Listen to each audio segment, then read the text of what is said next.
I'll check one more time, but I think in the beginning, the doctor is just like, "Hey, you don't need to be, wasting your time daydreaming about riding horses and stuff. Just pony up, become a man and an alcoholic, and do your job." 'Cause it's like, I'm your That bartender reminds me now. of a story of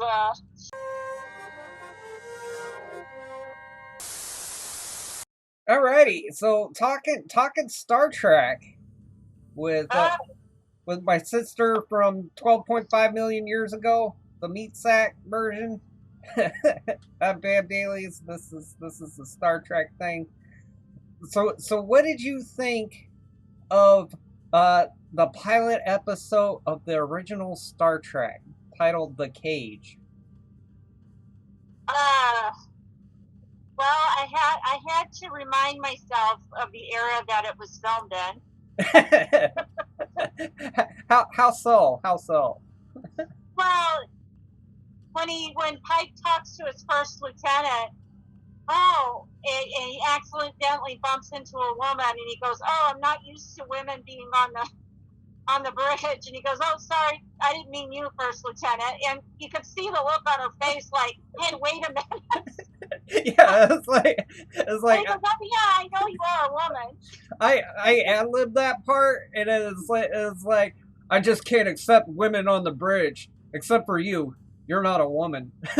No offense taken. You're not a woman. Right, that's like I was insulted twice. Mm-hmm. And this is my superior officer, and then she kind of just like, whatever, lets it go. Yeah, Captain Pike. Captain Pike looks like an HR problem waiting to happen. Right? Call human resources. We gotta file another complaint on Pike here. So, yeah, that was glaring at the beginning. What did you think of what did I call him? Try hard Spock. What did you think of Spock in this episode? Records show the tallest group has never been explored. Solar system similar to Earth, 11 planets. Well, knowing that it was the first episode and it was a pilot, I felt like he was more emotional than usual. Oh A yeah, little less logical in this one. there's a scene where they land on the planet, and there's these plants with vibrating leaves, and Spock touches them and he starts laughing. It's like, oh, these tickle. It's like, Right. oh, that's a character for Spock there. He's a super excited Spock. What did you think of the away team? Oh, the one that was with them? Yeah, the the equivalent of the red shirts, the insulary characters, the guys firing the lasers and stuff. It's pretty typical of that era. The one thing about that era is they love alarm sounds and flashing lights, and like Paul, my husband, he likes the show Emergency, and they're constantly ringing the phone, and it's on for 5 minutes. And it's like, okay, I get the point. It's like, but it was cool technology for back then. Oh yeah, well, it's technology in its infancy. Back in the 60s and 70s film, it was like the equivalent of dangling keys in front of a infant's face. It's like, look at this. Lights, you were pretty lights. Okay, if you could briefly do a synopsis of the plot of The Cage. What did you get? Just run me through what the episode was about, if you can. Oh yeah, well, as a kid, what it was about was, when I first watched it as a kid, it was different. It was more or less, to me, kids think more in black and white. good versus evil, or I see a challenge before me. And as a girl, all the pretty colors and that woman, I want to be like her. But as an adult, watching it, there was a lot of undertones of morality in there, and life. So as an adult, you've got these superior intelligent beings who are in trouble, and their species is ending. So they're trying to bring in other species to continue their race, I guess. But they're superior. So they bring in these species, and basically they're this superior beings experiments. So you see in the first scene, and as soon as Pike figures out we begin the experiment, his eyes light up like, oh boy, I'm in trouble. I don't like this. But yeah, you could see the smugness of, the intelligent person manipulating Pike from the very beginning. Yeah. So, and it's basically trying to fight to get out of the cage, and really it's about trying to outwit these superior beings with bigger brains or whatnot. But at the same time, it touches on our own human heart and where we're at, as human beings. Well, at the end of it, those, I call them the Bezos brains. Right. There's an episode of South Park where Jeff Bezos is taking over the town, and they modeled Jeff Bezos after the aliens in this, and he speaks telepathically. So now whenever I watch this, I can't help but think of Bezos brains, the descendants of Bezos. The little minions of Bezos. Yeah. So, but at the end, they were willing to make the ultimate sacrifice. They realized that they couldn't keep Pike, so it's like, okay, well, you can go ahead and go. And he's like, oh, just like that, huh? And he's like, well, the aliens are like, well, that means we die. Our whole civilization dies, so you can, fly around the galaxy. I hope you're happy, buddy. It's like, oh, guilt trip. Yeah, I hope your buddy, we're just gonna die out. Well, hey, well, and they thought they were still superior, but then you're not good enough for us, so we're gonna let you go. You're too dangerous. Well, yeah, because they went against the status quo.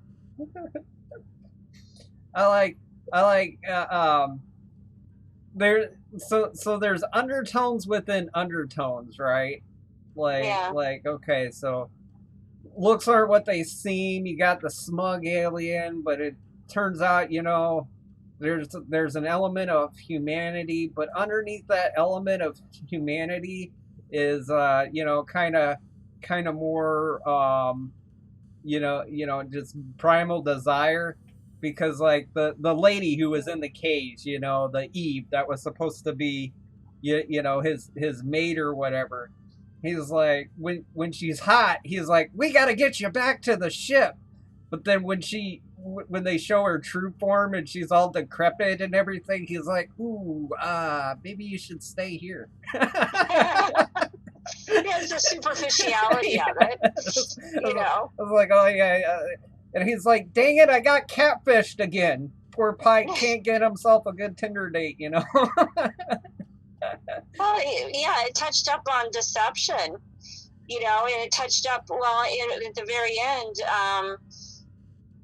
he could have, at the very beginning of the show, it talked about his fantasy of going back home and having just a regular life. And the doctor's like, well, yeah, why are you serving me alcohol? And he goes, sometimes, a person will tell a bartender before he tells his doctor what's going on. I thought that was really good. And that really is the precursor to Bones. And I love Bones. Oh, yeah. But I absolutely love his personality. And I feel the same way. Like in my profession, I identified with that right away. I've got clients that will tell me things they'd never tell the doctor, and we help navigate through that. But at the very beginning, Pike talks about how he wants to go home and be with his horse and have a regimental schedule. And then at the very end, Pike comes to the conclusion, well, maybe this isn't the best thing. Maybe it isn't the best thing living in a fantasy world and just being comfortable.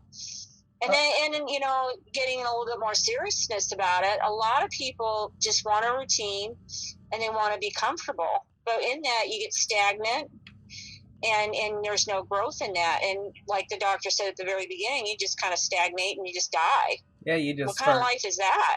You start dying. Of course, what I got out of the doctor's advice. Okay, so Pike, to me, this is diagnosis BAMDailies. Okay, so I see the captain, and he looks to me like he's burnt out, and maybe he just needs to take a couple of days off. But the doctor, instead of saying, hey captain, maybe you need to go on some R&R, take a vacation. Oh, he did. The doctor did say that you need some rest. No, maybe he did, but I watched it twice. I was like, I don't recall the doctor actually saying that, but I recall Pike saying that the doctor said that. So I don't know if it was edited out. I'll check one more time, but I think in the beginning, the doctor is just like, hey, you don't need to be, wasting your time daydreaming about riding horses and stuff. Just pony up, become a man and an alcoholic, and do your job. It was like, I'm your bartender now. It reminds me of a story of realistic doctors, and then there's some that are just like so by the book, or whatever the new healthcare system is. But we walk in, and the exam room has pictures of Tour de France, and they're all smoking cigarettes. I'm serious. I was like, oh wow, what kind of doctor is this? Yeah, doctors. Then you can get into a dentist, and I had a dentist that had like welded little statues of patients being tortured with him ripping teeth out. And I thought, haha, that's a funny joke. No, he was a sadist. He was really like that. So I think I like Bones better. Oh yeah. Well, did you hear? There was this article from your timeline that just came out, and this doctor in Alaska, he's facing like 10 years in jail because of his antics. He would sedate patients. Like his call to fame, his most famous one is he made a video of him extracting a lady's tooth. And then after he got the tooth out, he threw his arms up and he rolled back, and he did it on one of those hoverboards.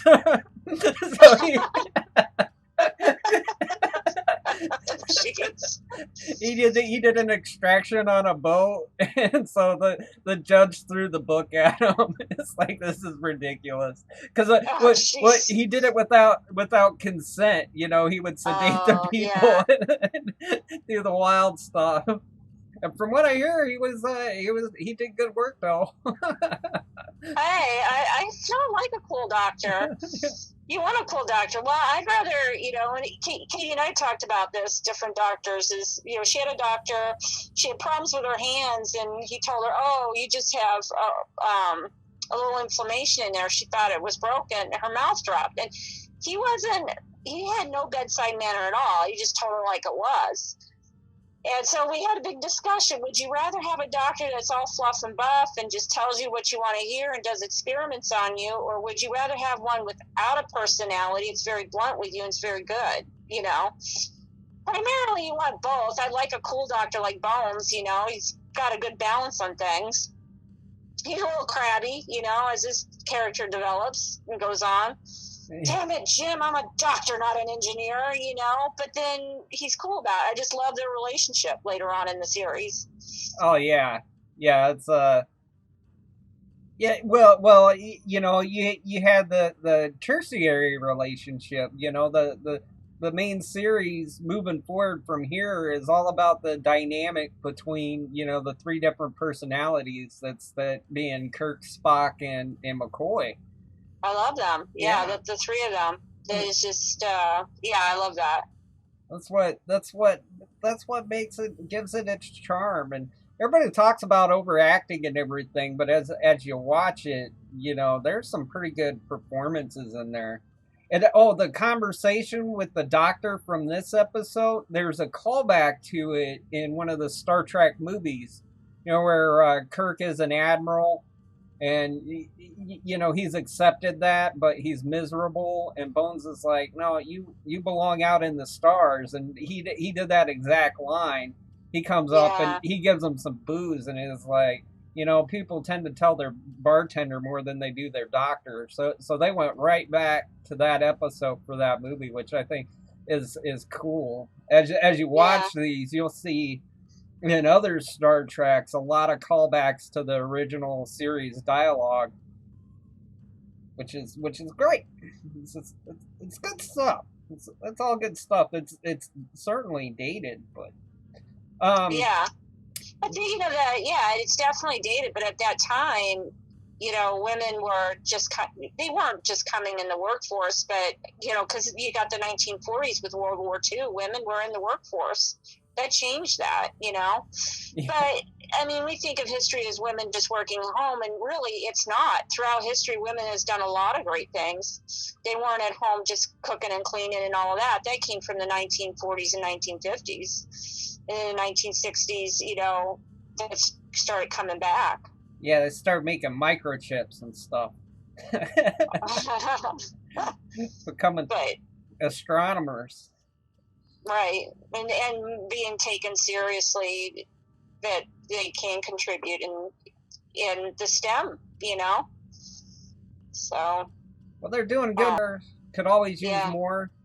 You know, I'm tired of listening to Neil deGrasse Tyson. Let's get a lady up there to do Cosmos for once. You know, that'd be nice. Okay. Yeah. If Yeah, I'm not like a huge feminist or anything, you know. And you know, for me as a woman, Dad brought us up really well. I mean, when I went into truck driving, people thought, "Wow, you're really brave," or "You're doing this great thing." I'm like, "What are you talking about? I'm just doing what I want to do." yeah, You know.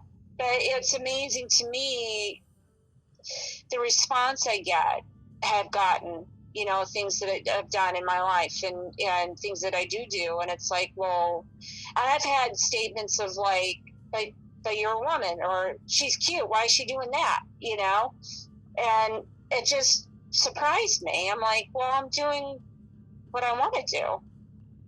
Why is that an anomaly? You know, and it still kind of like puzzles me today, you know. And then it's like, oh well, yeah, I guess I am doing something different that's outside the norm. But it's all in how you view it, I guess. I don't know. yeah. Well, you know, you only got the one life, but if you conform to the norms, you know, then you're just another new node in the cosmic computer that is humanity. You know, just a cog in the wheel. You know, And that's what Star Trek does. It pushes outside the norm. And then it's like the great human experiment, you know, and things that it captures that spirit. You know, you have the USS Enterprise. That was a Navy ship in the U.S. Navy, a you couple know, of times. and exploring new worlds. And, you know, and we could only relate it to our own history, is exploring different cultures, different ideals, you know, and how do you manage that, and how do you know, you can't take over a world, you know, you don't want imperialism either, but you hold true to your own ideals. Yeah, maintain sovereignty. If from the perspective of Captain Pike, Yeah. what life lesson takeaway do you think that he had from his perspective? From his perspective, the grass is greener on the other side. Yeah, I'll go with that. What about number one, his first officer? What do you think? What do you think her takeaway was? Interesting. I'd have to think about that. I think she was just there to support the captain. I think she was just doing her job. She just What did do her you job. think? Yeah, I think. Well, she had that moment where there's that awkward moment where they're all in the cage, you know, the crew above are about to save the captain. They're about to beam down, and the aliens just beam down the women. And that one incident, he goes, "The women!"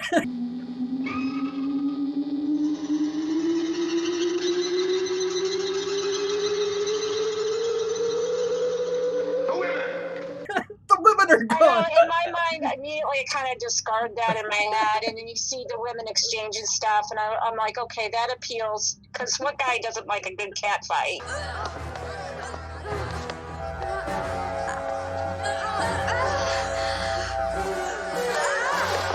You know, Yeah. and again, girls like it too. They like to be fought over. You know, it's like, okay, is this going to be a cat fight? Well, she was like the Spock of the show because the alien probed her brain and is like, "This one is intelligent and will bear intelligent offspring. However, she does have secret desires of you." And she just kind of miffed. Is like, "Oh, you told him about my fantasies," but she doesn't get all bent out of shape over it. No, she doesn't. She always you just see a glimmer, like her eyebrow will raise a little bit, and then she gains her composure again. Yep, she goes right back to it. So I don't think she was very professional, even in her leadership. You know, okay, blasted even more, and they were showing her making some firm decisions. You know, I think her takeaway is that everybody's got a dirty mind. You know, because then alien goes to, well, obviously, you know, we know about Pike wanting to be. This is a callback to the conversation with the doctor when they put him in that fantasy where you know he's like a pharaoh or something, and you got the green Orion belly dancer going. Yeah. Earlier, he had a slip when the doctor asked him, "Well, what else would you do if you weren't captain?" And he goes, "I don't know, be an Orion freighter captain."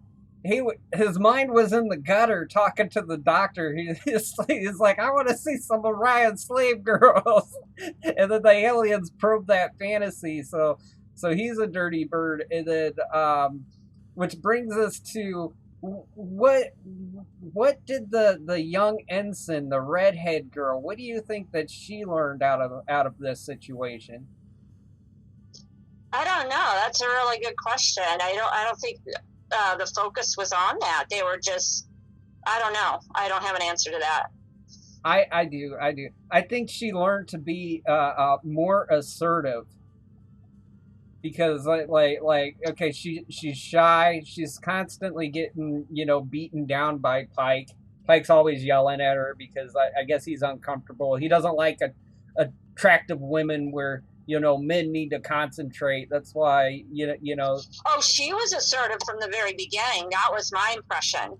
No. He challenged her, like, "What the hell are you doing on this bridge?" And she's like, "I'm reporting 0500 like he asked me to." And then she didn't even give him a chance to respond. She just did what she was supposed to do. You know, you're kind of right. I think you might be right. I might overlook that. But I like. Yeah, I overlooked. Those are really good, tough questions you're asking. I didn't think to look at all the other characters. I was, you know, like a main themer type of person. Yeah. But I like that you're bringing out everybody's perspective. Yeah, well, you know, I dug deep, and that's what this is about. And you know, I got other people that are gonna come on too, and you know, that's the intent of it.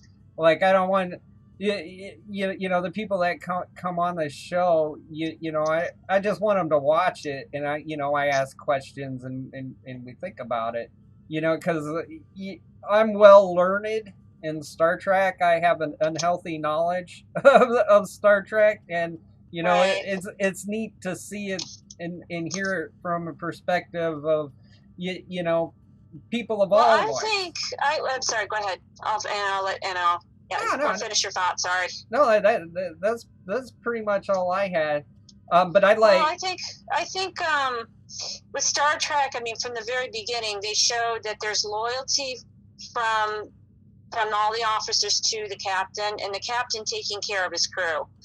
That's set from the very beginning. And, you know, from my point of view, you know, and my faith in everything, the first lieutenant, she's like an armor bearer. I mean, you've got people in leadership, and you've got people that support your leadership. You want people in your leadership that will, like touching on the point of, dirty minds or whatever. We know, like, if you got a good leadership and you have a leadership and you know things about your leadership that you're supporting that is not exactly perfect, and there's no person that's perfect, but a good person will cover up that, not in a conspiracy type of way, because we all know that we all fall short, and that we all have sinful tendencies, but we don't focus on those things. We focus on the agenda, and then the little redhead, she just focused on what her job was in supporting what they need to do. I mean, if you think about it, they're out in space, and I'm watching Spock, they're all trying to figure out how to save this captain, and they're all working as a team for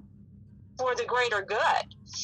If there's something morally that's absolutely wrong, yeah, you got to take care of it right then and there, or the whole team falls. What I saw out of this whole episode was there were some discrepancies going on, even though there's a slight comment about the first lieutenant, that she was a woman or whatever. They were there to get a job done, and they were all supporting each other, and that's what I appreciated about this episode. Do you think... Not easily offended. That's what I'm trying to get at. They're not easily offended. They know that there's an objective to get done, and what's the most important thing. The little stuff can be discussed later, Yeah. They were getting their job done. They saved the captain, and all is good, and they're going to leave that part of the galaxy alone. Let each be their own. They're not going to touch those, I haven't heard the term "don't poke the crazies." They're not going to poke that crazy over there. They're going to just let them be, Yeah. That's great. So that's my perspective. Go ahead. Oh, that's Marie. Well, yeah, I think we pretty much covered it. Did you have a good time with this? I did. Awesome. Is there anything you would like to plug? A website, a book, anything like that? A YouTube channel? Oh, a YouTube channel. Check out BAMDailies, of course. Yeah, that's not to be too cheesy, but just know who you are, and know who you are, and be careful what you're feeding yourself in media, what you're feeding your brain, what you're feeding your soul, and just know what you're feeding yourself. That's all I have, and maybe I'll have some later on. Who knows? Maybe I'll have my own channel. Yeah, I hope so. I think everybody should. Well, I appreciate you stopping by. This is very good. Thanks for the invite, Josh. Look forward to next week. No problem. Oh, okay. You want to do next week? Yeah.